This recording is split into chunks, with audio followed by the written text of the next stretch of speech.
যতদূর চোখ যায় শুধু হলুদ আর হলুদ।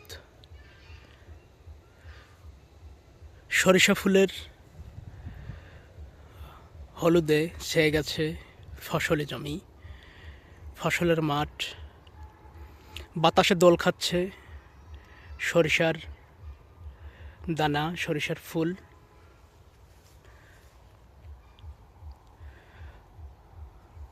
আমাদের দেশে ধান, পাট এবং অন্যান্য ফসলের মতো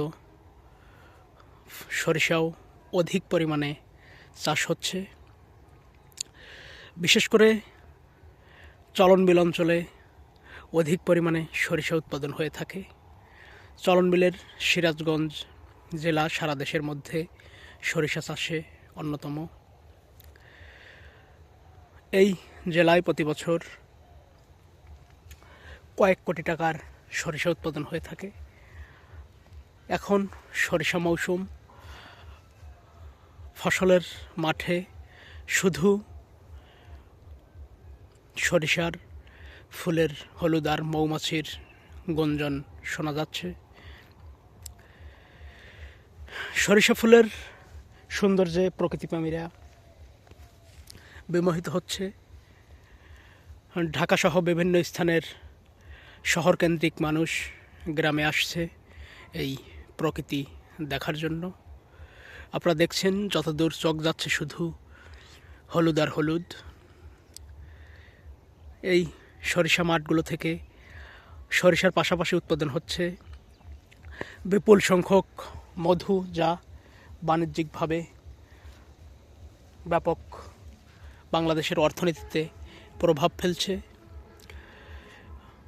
কৃষি অফিসের তথ্যমতে এবছর সিরাজগঞ্জ জেলা থেকে 5 থেকে 6 কোটি টাকার মধু উৎপাদন হবে এবং 10 থেকে 11 কোটি টাকার সরিষা উৎপাদন হবে। এখন সরিষার ভরা মৌসুম, ভরা যৌবনও বলা যেতে পারে। কিছুদিন পরই কিন্তু এই সরিষার ফুলগুলো ঝরে যাবে, তখন সরিষার দানা পরিপক্ক হবে।